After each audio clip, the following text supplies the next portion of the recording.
বাংলাদেশের ক্রিকেটের জন্য যতবার ত্রাতার ভূমিকায় তিনি অবতীর্ণ হয়েছেন তাকে ঠেলে সরিয়ে দেওয়ার জন্য যেন উঠে পড়ে লাগে বিভিন্ন মহল। তার কারণ একটাই, ক্রিকেটকে পুঁজি করে ব্যবসা আর ক্ষমতার চর্চা তামিম ইকবাল হতে দেবেন না। কিন্তু সেই তামিম অবশেষে অনেক নাটকীয়তার পর বিসিবি সভাপতির চেয়ারে পাতায় পাতায় ইতিহাস লিখে কলিজাওয়ালা খান এলেন এই পর্যায়ে।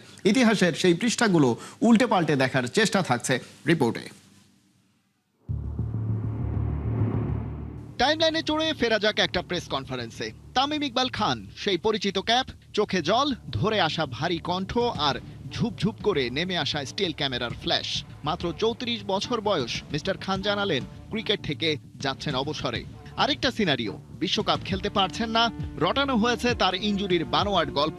ফোন করে বলা হলো খেলতে হলে খেলো, ওপেন করতে পারবে না, কিংবা মিস করতে হবে বিশ্বকাপের প্রথম ম্যাচ। তামিম মাথা নত করলেন না। দেড় যুগের অবিস্মরণীয় ক্যারিয়ার যার, মাথা সে নোয়ায় কিভাবে, তাই সরে দাঁড়ালেন, অনুরোধটুকু করলেন তাকে যেন কেউ ভুলে না যায়। আমার জন্য দোয়া করবেন, আর একটাই রিকোয়েস্ট করব, সবাইকে আমাকে মনে রাখেন, মানে ভুলে যান না। কিন্তু চাইলেই সবাইকে ভুলে যাওয়া যায় না। তামিম যেন নজরুলের লেখা সেই দুটি লাইন আওড়ালেন সবার অন্তরালে।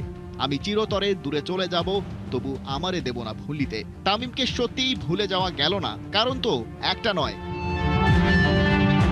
এই তামিম ইকবাল খান বারবার লড়াইয়ের ময়দানে নেমেছেন ক্রিকেটের জন্য, না হয় ক্রিকেটারদের জন্য।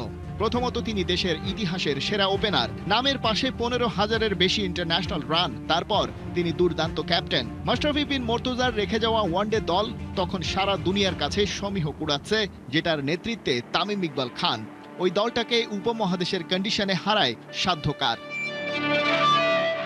সেবার মানে 2023-এর বিশ্বকাপ আয়োজক ভারত, চেনা কন্ডিশন, শুধু নিজেদের কাজটা করতে পারলে বাজিমাত হতেই পারত তামিমের দলে। কিন্তু বিশ্বকাপটা তাকে খেলতেই দেয়া হলো না। ক্যাপ্টেন সরে গেলেন, আর বাংলাদেশ ওয়ানডে দলটা হলো দিশেহারা, হাল ধরতে পারে এমন একজনের অভাবে।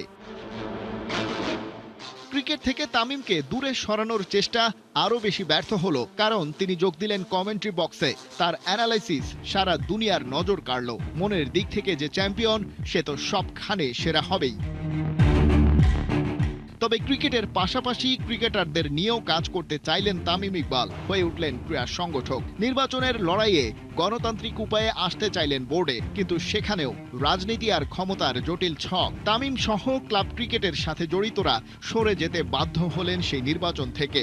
ভোট খেলা হলো, বিসিবিতে বাস্তবায়িত হলো the blueprint of elitism.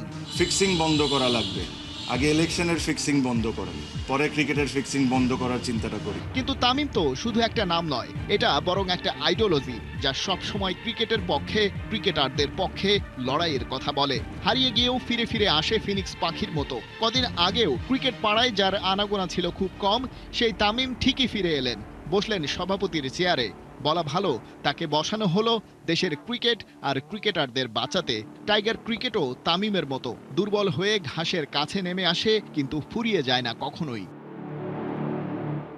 Khalid Jamil, ৭১।